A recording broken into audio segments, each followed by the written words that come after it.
Hello, friends. It's Chapo. Let's cheers, guys. All right. To victory. I got to admit, victory. I got to admit, like I feel bad admitting this, but you guys know I'm friends with like all the Pod Save guys, right? Of course. Yeah. Right. Well, they're on the board of the Train Museum. And I knew it. I fucking knew it. They did tip me off. They, told me not to go in that day. I instead went to, this sort of mosque of Iowa, Lifetime Athletic, instead. But I'm sorry. I should have told you guys. I'm sorry, but next year they're going to use a different train museum. Or next time. Sorry, you get it. You get it. Okay. Just again, despite the fact that we were kept out of the promised land, and by that I mean America's largest model train museum. Bobby Bacala died for this. Yeah. Let's be clear about what happened last night. Because they are doing their damnedest to muddy the waters and make it unclear. Yeah. No, like to be serious, let's be 100% clear about what happened last night. First and foremost, Bernie Sanders won the Iowa caucus. Correct. Yep. This is, by the way, not a troll. We're not sending you out. We're not trolling. We are gloating. And you should be too. We are celebrating and we are gloating. So if you're like us, I mean, you probably spent last night fucking clawing your eyes out, watching TV, wondering what the fuck was going on. But here's what happened. A couple days before, on stage at our Iowa City show, we found out right before we go on stage that the Des Moines Register decided to spike the single most important poll of the entire election season, to spike it and not release it in an completely unprecedented. CNN canceled their hour-long special to unveil the last poll before the Iowa caucus. This is the poll. Insofar as polls are ever important in that they matter to people, this is the one. They spiked it due to a technical glitch brought to their attention by the Pete Buttigieg campaign. They spiked it because of a technical glitch, even though while we were on stage, and don't be fucking fooled, every journalist in this state saw the same results we did that we read out on stage. Those have since now been leaked, and it held true to what we said on stage, which showed that Bernie was 22, Elizabeth Warren 18, Buttigieg in third, Biden in fourth. Yep. They spiked that fucking poll, and it took me a while to process it, but I was like, holy shit, are they really doing this? Yeah. Are they really doing this? And then last night, they spiked the whole fucking Iowa caucus. Yeah. The whole thing. The only reason any person in Iowa lives here. Yes. The only reason they think this place is not like Nebraska. No. I need this. Ain't no caucus here, and there never was one. No, again, this was not the Iowa State Democratic Party. This was them in conjunction with the Democratic National Committee that made them fall on their sword and end the Iowa caucus. This will be the last Iowa caucus ever held. Oh, yeah. They made them end their precious Iowa caucus to spike the results that, like that poll, we all know to be true. Yep. That Bernie Sanders won convincingly. Mm-hmm. And you know what? Good riddance. If this is the way it had to happen, good. I mean, as far as I'm concerned, we won twice. Because Bernie won, and now we're getting rid of this absurd, anti-democratic, archaic, fucking feudal, pseudo-democratic procedure.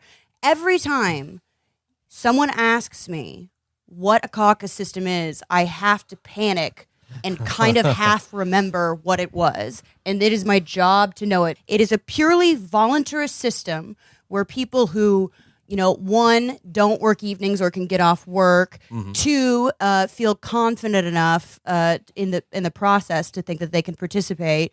Three, have childcare. Four, have transportation. Five, are familiar and comfortable enough with the fucking language, can go in. And there's a reason. Okay, do you know what the record high of 2008 Iowa caucus participation was? Give me that data. 16.1%. They were like, damn shit, this is huge. This is democracy. They were so excited about that. 2016 was 15.7. When you look at these things, they're completely absurd.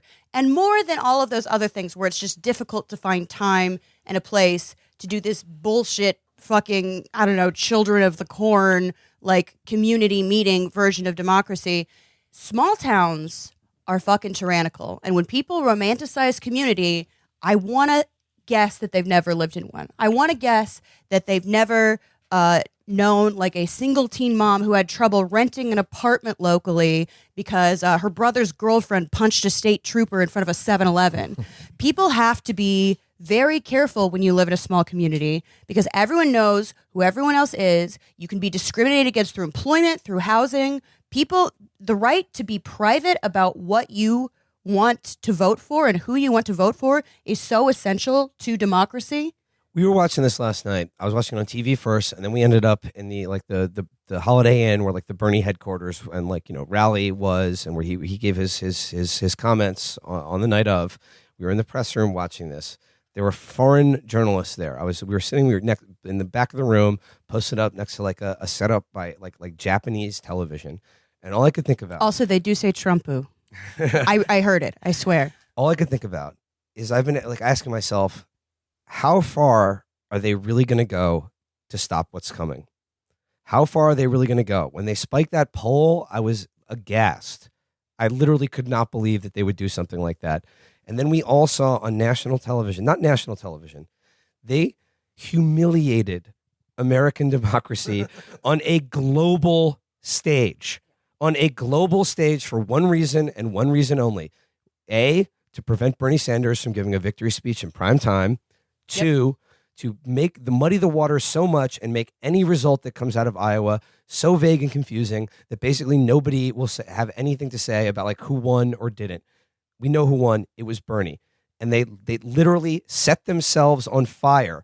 The precious data that they all love so much, they threw in a fucking trash compactor. Coming for their lands. And instead of even at this point trying to fight for them and fail them, they're like, fuck it, we'll just burn the crops. Yep. And I do want to say something that I said last night to a lot of people. Like, a lot of people were fucking heartbroken last night. And I initially felt pissed off and sad too. But the more I talked to people and started like talk people down, the more I realized, no, we fucking won. The only thing is they didn't let us have a victory party on their terms. Yes. They probably never will let us have a victory on their terms, but that doesn't fucking matter. Yes. That doesn't fucking matter. It doesn't fucking matter, just like it doesn't fucking matter that Bernie isn't on doing the Allen Ginsberg special like Pete does on all the morning shows. He's on fucking Joe Rogan, which has a greater reach. Yep. It doesn't fucking matter that he doesn't get coronated in Iowa like Pete does. And you know what? Because Have your own fucking victory parties. Tweet them at us. This is still your victory. You still did this, and they want you to feel beaten down. They want you to feel fucking disconnected, and they want you to feel like you are overwhelmed and powerless in the face of the process. But you are so powerful that they blew up their own fucking. They fucking did the Looney Tunes where they got blackface from blowing up TNT in their fucking faces. They are the Roadrunner, and you turn them into that. And then we go again. We go into New Hampshire, and we will make them run into a fucking tunnel painted onto the side of a wall. And that's what the thing that I get so excited about is the way that they are showing their weakness and failure, their willingness to annihilate the institutions that are the only things that give them legitimacy. Mm-hmm. Yes, we're the Democrats. You suck. You hate us, but we have these institutions that you got to use. They're the only ones. Mm-hmm. And they're literally willing to destroy them for no benefit. And the best part is these are institutions that Bernie would have to fight and get rid of anyway. If he won, these things all have to go no matter what. And he's not even doing the work. They're doing it for him. They're destroying these institutions so he can't use them, but it's good. Again, we're winning twice. We're winning twice. It'll be built out of the ashes of what these fucking idiots have destroyed. They are doing to all of the all of their sources of their institutions and legitimacy. They are doing to them what that guy did in front of Robert McNamara's office in the Pentagon during the Vietnam War. They have just doused gasoline over themselves and lit them all on fire to just a petty spite that doesn't even help them. And let's say Buttigieg did win. They're going to say, oh, he win.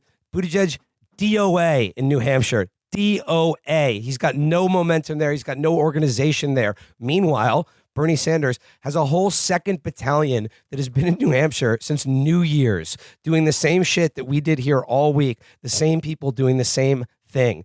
It can't be stopped. And it doesn't matter because he did win. Bernie has already rid us of the hated Iowa caucus. He has rid us of Rush Limbaugh, who's dying of cancer. He's not even president. He is already delivering on his Yes. promises to you. And he's not even elected yet. Okay, well, actually, I think Virgil should take a moment for this because when we say he won, we mean We should he clarify won. So, exactly what happened last night. And go for it. Virgil, clarify. again, Chapo Action 5 news team was in full force at the Bernie Sanders victory rally. I was not there. Felix was gaming. But he was with us in spirit. No, you are a digital correspondent. No, I earned it, and I was also posting. I I was helping people through my 100%. Let's start from the beginning. Iowa has a fucking caucus. It's a convoluted system. You go into a caucus location, you vote for a candidate. And then you appoint delegates based on who voted for whom, right? And those delegates are called state level delegates. They go to some fucking state level convention and their pledge. It's like a mini fucking DNC happens, basically. And then those delegates then vote for the national delegates who get to vote and pick the fucking president, right? That's the short answer as to what the fucking system is. Last night, the Iowa Democratic Party, they had developed some kind of app. Let's talk about the app. We will talk about it. But let me just describe exactly the process and course of events last night. They had developed some kind of fucking app to do the simple process of each precinct location reporting the results. How many, how many raw votes everyone got, how many state level delegates everyone got. That's all, there's, I think, something like 6,000 precincts. In the past, they would just phone it in, and it still worked. They still fucking figured out how to do it. And then they would just email it, which, I'm sure to you, the ingrate Zoomer listening to this show, you're probably thinking, oh, email? You could text in a very simple record of information. No, you need an app for it. They hired some real dum-dums and crooks to make the app to do what is, once again, a simple process that can be done via email or text message. And we know it's a simple process because they've literally done it every fucking time. They've done it every fucking time. This is the fail-safe. And honestly, if you have the app, you and you're like, oh, the app doesn't work. All right, I guess I'll just call the guy, like I do every fucking time. Anyway, that's how the process should have worked. The app fucked up, meaning that Iowa Democratic Party was caught outside with their fucking dick in their hand. And everyone was like, including the media, they didn't know what was going on. The campaigns didn't even know what was going on. Everyone's like, what happened? Where's caucus? I was told there would be a caucus here. We have an app problem. So every candidate went on TV and said, I don't know, I guess I won. What the hell? You should just say it. Yeah. Well, no, one in particular did that. Yeah. One in particular did that.